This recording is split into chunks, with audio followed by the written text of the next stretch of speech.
Hello everyone, my name is Danny, and this is my review for Professor Marston and the Wonder Woman. Professor Marston and the Wonder Woman is based on the extraordinary true story of the creator of one of the most iconic superheroes ever conceived, and the seductive secret life he kept from his fans.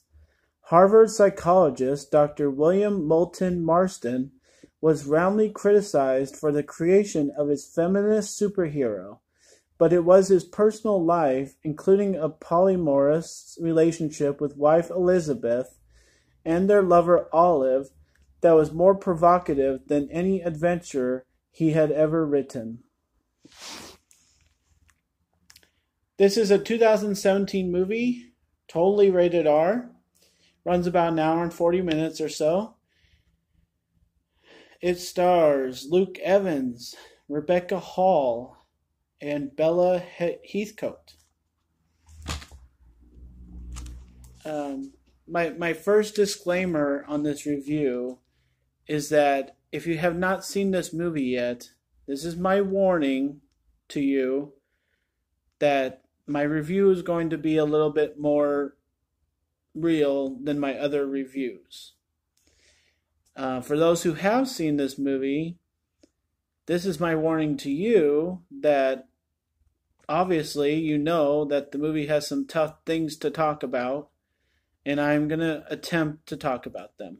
So if it makes you feel uncomfortable, or if you have not seen this movie and you don't want to know the issues that are going on, I'm going to discuss them, and if you haven't seen the movie, maybe you just don't want to. It's not a superhero movie. It's very real. It's about Dr. Marston for the most part, and it has some issues that come up, and they're very real for that time. They're very real for this day, and I just think that it didn't belong in a movie that people are going to watch thinking it's about superheroes. So that's my disclaimer. So we'll get into it.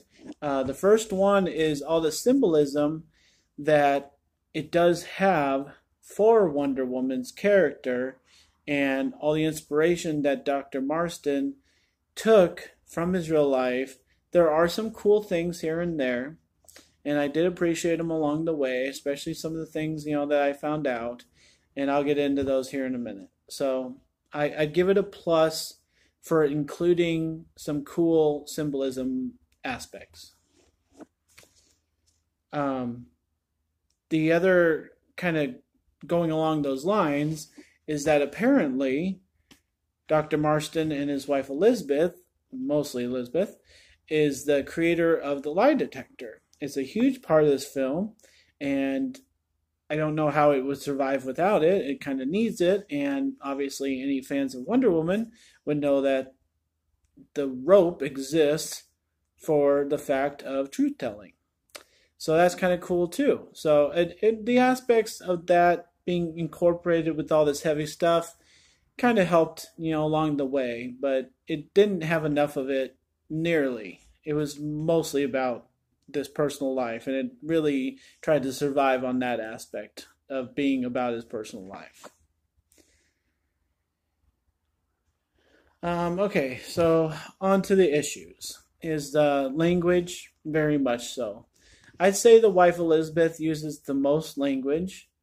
It's not heavy, but it is recurring enough to make somebody like me that doesn't try to cuss that much uncomfortable. And I can't offer this movie to family members, and we're trying to keep things clean, and we try and enjoy family movies.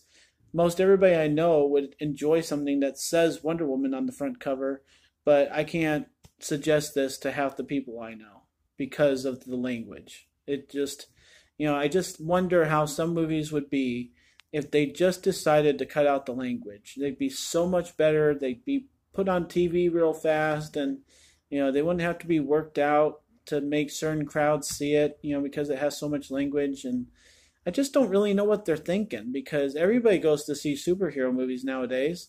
And so why would something that says Wonder Woman on the front cover, would you have so much language? I don't get it. I don't understand the thinking behind that. The other part of this movie that really is heavy and inappropriate and will turn a lot of people off is the sexual innuendos and the basic general discussion of sex.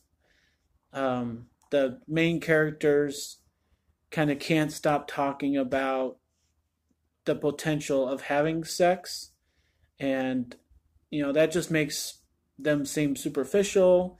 It makes them seem simple-minded, and they're supposed to be these geniuses, and it just all it comes down to is sex and if they're going to have it or not. And so they actually hook each other up to the truth-telling machine, and we find out that they do want to have sex. It's like, well, if you're going to do it, you might as well just do it, not wait an hour and keep us in suspense for something stupid, so stupid. Just get it over with, get it out of the way, and have some material about Wonder Woman. Don't just spend half the movie on this. So it just gets a little annoying for those of us who don't really care. And even though it's about his life, and that was like a major detail about his life, it just seems a little excessive. And I'm just really sorry that it included in something that, some people are going to think is a superhero movie. Really. There's another line here. I put it in quotes.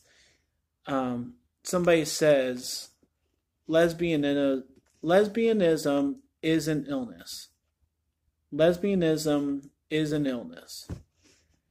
And for that time, obviously, it was pretty much illegal. I think they thought of it as an illness because they just couldn't imagine anybody actually being like that.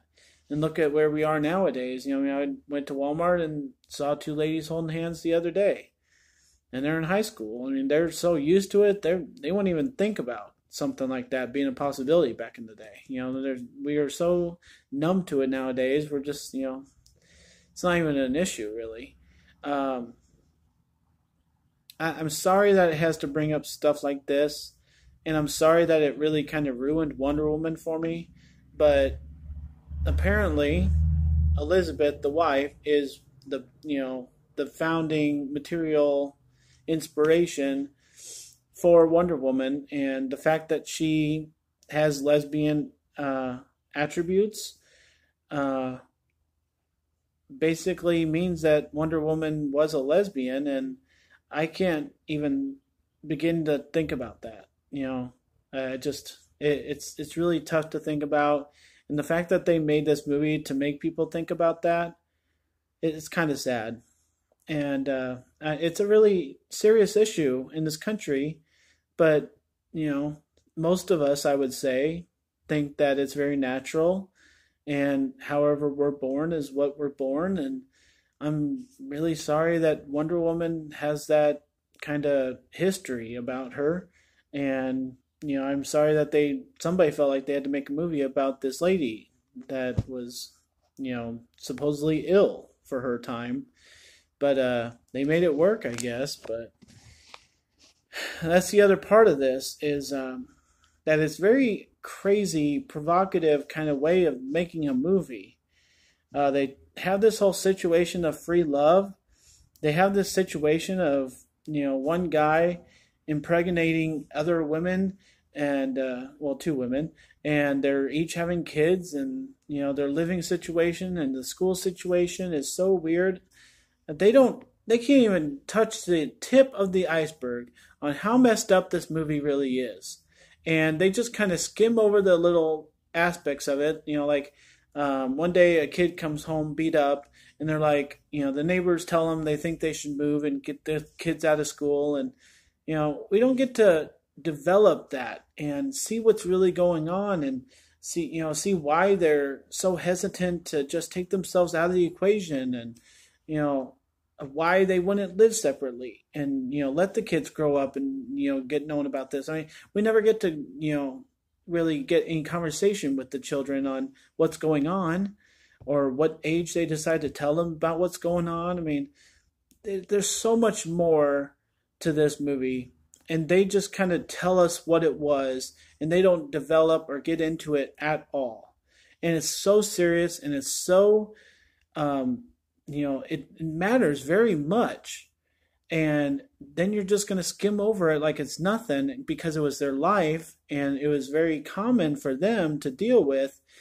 But I'm kind of upset that they just put it in there and they didn't discuss it. And so if you're going to do that, then you got to consider maybe not having it in there. Then there's nothing else to tell, I guess. But you still have two scenes of kind of intimacy that we didn't need to see. You have a neighbor that discovers them, and we never find out what she thinks or how she handles the situation. So it's just a bad note on you. It just is. The only other thing I said for it being an actual movie is the fact that Professor Marston is discussing stuff with this lady most of the movie. It's kind of subject material back to these two arguing. And I've never liked that for any movie whatsoever. And so I'm just going to put that as another check mark on this one. I hope to be able to discuss this with people in the future because it's a provocative film. It was well done. It mattered. This was this guy's life. Somehow out of it, he created a comic book character that became, a symbol for women of that time to stand up for themselves. And she came on and she was kind of pushed out of the limelight, as we find out. And then she gets brought back as what we see nowadays as an Avenger and, just along with, Batman and all these people. And look at what she's turned into. It's truly amazing how people have twisted and turned from what it was created to do into just, another superficial comic book character in the movies now. It's really kind of crazy. It's good story to tell for that. This whole Professor Marston story and him and his wife having a lover and kind of having a love triangle, I don't think anybody ever needed to make a movie about that. I appreciate knowing it, I guess. It's general knowledge, I guess, that we should know, but it just was handled incorrectly. I can't tell you what would fix it. It just was handled incorrectly. And I hope that, anybody who actually watches this whole review, go into it with an open mind. Because it's nice to find out the things that we find out. But it's incredible the stuff that goes on and the fact that somebody felt like the world needs to know this, So Professor Marston and the Wonder Woman, very long title. I have to keep saying that over and over again so I get it right. I'm just going to give it a C. I don't know what to do with movies like this. It's not great. It's not entertaining. It's not badly written. It has a bunch of stuff in it that's uncomfortable, but usually that does make movies better. The fact that it gets you talking and, thinking and, even if it gets you upset, that means it triggered something in you. So, but it wasn't enough about Wonder Woman. I would have appreciated a lot more.